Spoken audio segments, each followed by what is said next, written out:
Hello everyone, and thank you for tuning in to another episode. In this video, we're going to talk about recent upgrades and modifications, as well as some weight reduction. I also wanted to clear up any confusion in the last video about me getting steroid-induced diabetes and possibly needing to quit overlanding, and that was because I wasn't able to drive. I would get dizzy while driving. And so in the last video, I did realize after the fact, after editing it, that there was a really long hiking portion in that video. And I just wanted to let you all know that I don't exactly plan on, making this channel a hiking channel. No, that won't happen. To me, overland type travel, and I use that term because it's the term that explains it all, right? You get out there, you adventure in your vehicle. I personally call it like car-based backpacking because you're getting out remote and you self-sustain out of your car just like you would self-sustain out of a backpack. Just want to let you all know that this is a lifestyle for me. This car camping, overlanding type travel is a lifestyle. I've always used it to travel and to do the things I love to do.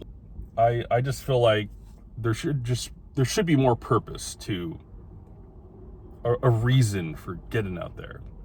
I've always given myself a good reason to get out to explore somewhere, and I'm just so excited for these future trips I have planned. Let's go ahead and get into some of these upgrades that are going to make this upcoming Colorado trip that much more enjoyable. And so the first upgrade I want to talk about are tires. Now, I still have the same 33-inch tires. Actually, they're technically a 32.6 by 10, but because, you round it up, it is considered a 33 class tire. So my size tires are actually going to be the new Toyota Standard. It's going to be 265 70 R18. That's going in the new 4Runner. It's on some of the new Tacomas and the new Lexus GX and Land Cruiser. They do run the P-rated version and the exact same tire, which is the Toyo Open Country AT3. Now, it's not going to be on all the trims because some of the newer Toyotas will have highway terrain tires, but for the ones that come with all terrains, they're going to be running the Toyo Open Country AT3s. The ones I have are the LT version, or light truck version. The tread's deeper, the lugs are more spread apart. So it's actually a 10-ply tread and a 3-ply sidewall. It's a beefy tire. Yeah, now I'm running the Toyo Open Country AT3s, same type of tire I ran last time, but now it's in the LT version, light truck version. All right, now the next thing to talk about, this is pretty exciting stuff, is the K20 Nart Pro dual spring setup. This setup has an outer linear spring and an inner progressive spring. This makes this heavy vehicle handle exceptional, especially for its size. Now, for those that don't know, and I think I have it in my video description about my build, but I've only ran a rear sway bar in this vehicle for about a year, and then I just disconnected it because I felt like I had more comfort around town, like daily driving.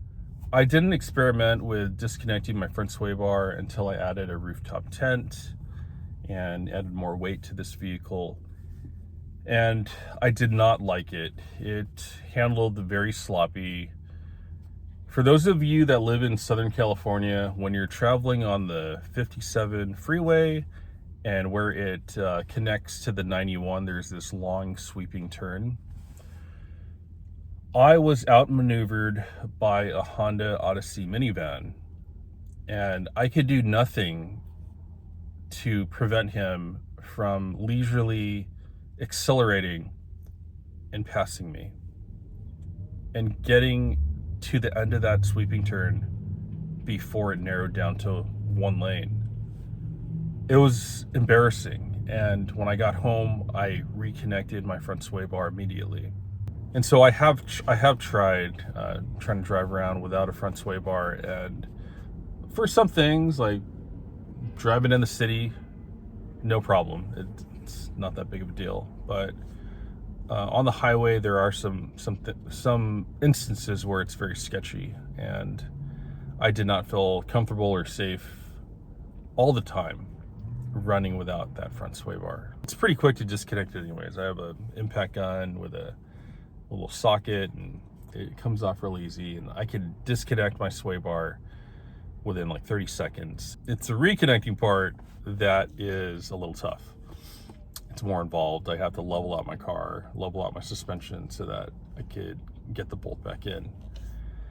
And so with this new K20 NART Pro dual spring, it is amazing. I had it first in the rear, and even that by itself just made the ride so much better. And now I have it on the front, and now this thing is absolutely solid.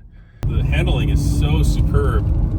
For being a heavy rig, it should not handle like this. And I disconnected my front sway bar, which is just silly that this thing should be handling like this. And so here we go. I'm not pushing it too hard, but it's freaking nice. It is precise for being such a heavy 5300 to 5500 rig. It's heavy.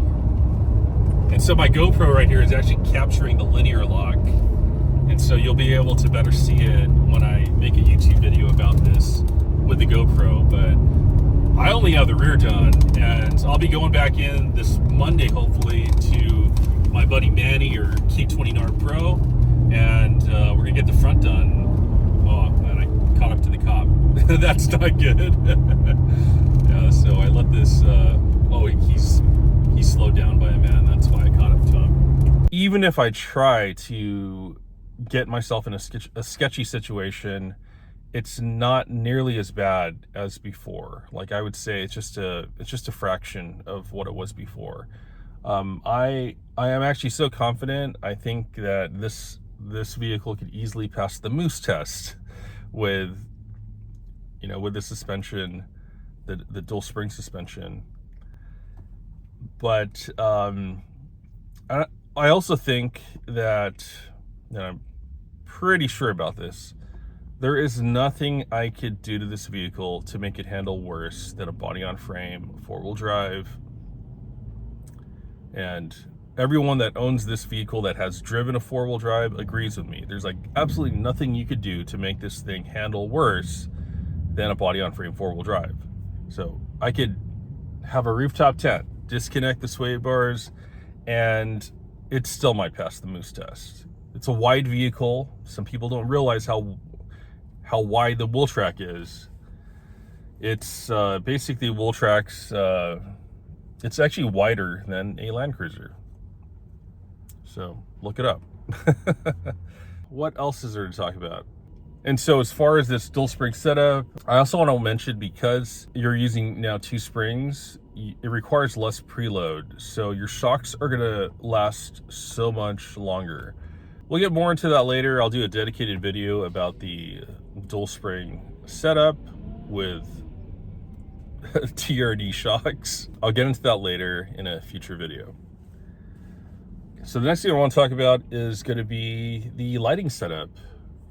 I was able to take my hood mounted ditch lights, face them forward so that they're going to act more like driving lights. I found that my light bar and my high beams, they just don't go high enough to illuminate the trail ahead.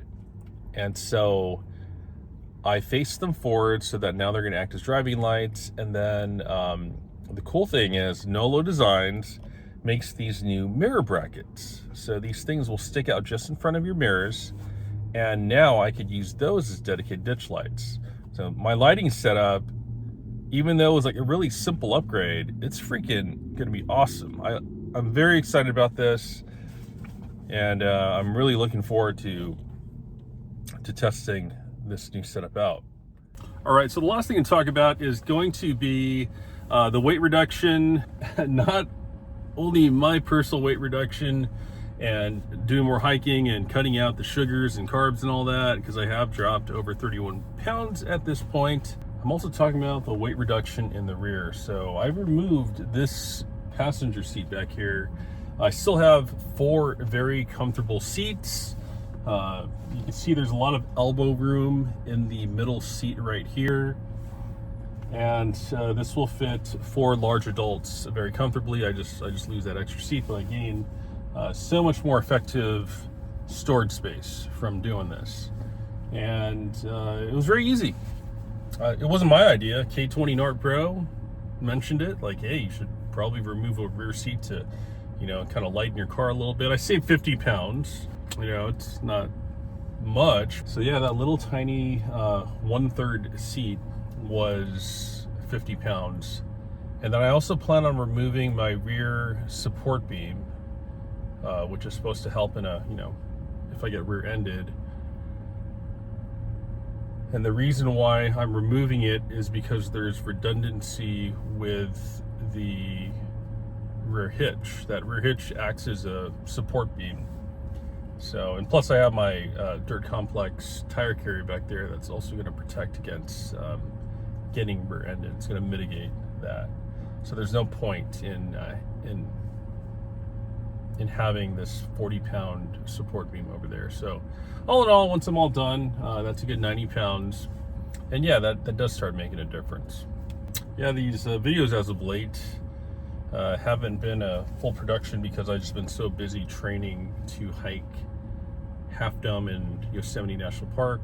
It's gonna be a tough hike, and a lot of my free time has been going towards that. All right, so I'm going to end this video with story time and getting myself into a precarious situation while training for this upcoming Half Dome hike. I did the Mount Jacinto Peak from the second toughest trail out there called Marion Mountain Trail. I did a 12-mile hike, 4,500 feet of elevation gain, and I hiked from 6,000 feet to 10,800.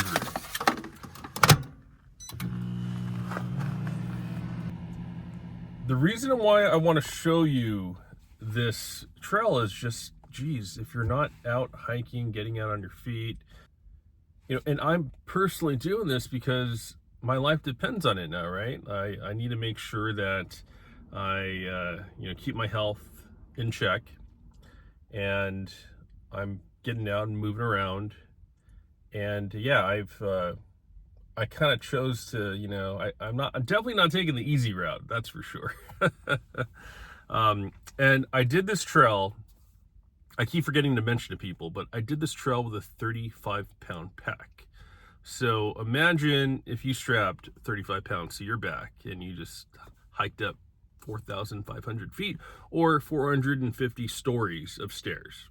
My cardio has really improved. I'm very, very happy with my cardio. My max heart rate on this hike was, I think, like 150, but it averaged at around like 110. And I'm very, very happy about that. Ever since I got diabetes 3 months ago, my resting heart rate used to be, you know, in the 80s, in the 70s. Now it's in the 50s, in the low 60s. I'm very, very proud about that. At the four mile mark, my quads cramp up. And I was about done.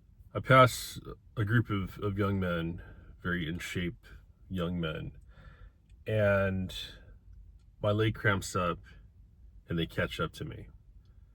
I asked them, like, hey, you know, would you mind trading my Coke Zero for a sugary snack or a sugary drink? And they just jumped in, and some guy offered me salt pills. Another person offered me liquid IV, which is a electrolyte drink. And a guy gave me a Cliff Bar. They were so nice. They all just jumped in to help me out.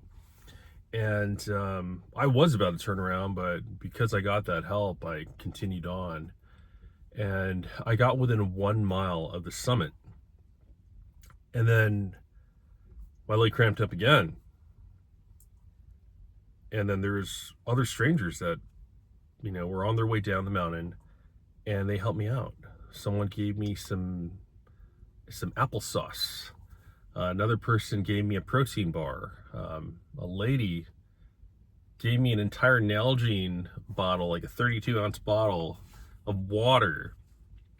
And I just kept going and going. And then once I summited, I was, you would think I'd be so happy to summit, but I just really wanted to hit the top. I wasn't elated to be up there. To be honest, I just wanted to finish. And then I just spent a little time, and then I knew I just had to start making my way down the mountain, because it's a technical trail. And I'll tell you, you know, I knew I was going to go down faster than I went up, but I didn't go down as fast as I thought I would. It was so technical. I had to watch my footing, just jumping down like constantly, like these 2 to 3 foot, sometimes 4 foot boulders. It's just like the stomping from jumping off these boulders and the pounding on the feet. It just took so much out of me. It was tough. And I kept going and going, and then I saw that, like, man, this is taking a lot longer than I thought. And the sun started dropping down the mountain, and I knew I only had about maybe like an hour left of sunlight. And looking at my GPS, at my guide GPS, I just see that, you know what, I'm gonna be hiking in the dark. The cool thing is I was prepared with these headlamps. I keep headlamps everywhere. I got one right here. I have like 5 different headlamps, and definitely had one in my my backpacking bag. And I also keep some spare batteries. These I got from Costco. The nice thing about them is they have like this little battery pack right here, but they also accept AAA batteries. So I'll always have light. Anyways, sun dips down, and now I'm hiking with my headlamp, and I'm so beaten, I'm so tired, I'm broken at that point. And I'm mentally strong, but I seriously just want to cry. Okay, I mean, I wouldn't cry, but, you know, I felt pretty, like, emotional and just beaten and broken. Like, I know this torture will end, but I wish it would end right now. I knew I had to keep going because now I'm low on water, and if I take a long break, if I rest too long, then I'm gonna run out of water. And there's so many things that I wish I would have done. Like, I wish I would have brought a water filter, because there's a fresh spring there that I could have refilled my water with. And I really wish I would have brought more snacks. And so in this background here, we got stocked. I went to Costco and stocked up. Got liquid IV with sugar, and this was $8 off. So instead of paying like 28 bucks, it's $20. And got some salted mixed nuts. The thing though is I am on a like a keto type diet. I'm not eating very much fat, but I'm just not eating sugars, flour, bread, rice, potatoes, flour tortillas, anything like that. I could eat corn tortillas. I love tacos, so that's okay. But I'm not exactly on definitely a modified keto diet, because I'm not really intaking a whole bunch of fat or anything like that. So anyways, the weight loss has gone pretty good. I dropped down into my 240s, 249, but hey, the scale did say 240 something. So I'm pretty happy about that. Well, anyways, that does it for this episode. Next episode will be a half dome hiking video. I'm very excited to do this. I know I'm going to complete it. I'm determined to complete this hike. I'm going to climb those cables, get to the top. This hike will be in the beginning of July. And then I'll be meeting up with Ian from Nolo Designs. I think Manny's going to come out. We'll see if Greg from Track still will come out. I don't know if he will, but let's try to get him out. And we're going to hit up Colorado. And my friend Lee and Dimitri, they're going to come out with their older automatic transmission Subarus. So let's see how they do. I know there will be a low crawl ratio with their vehicles compared to like the Forester Wilderness and Crosstrek Wilderness, but let's see how a true automatic does, a true automatic Subaru does up there. I hear that that automatic Subarus have driven up Imogene Pass in the past. So let's see if we could video document this. All right, so anyways, thank you very much for watching, and I hope you have fun on your adventures.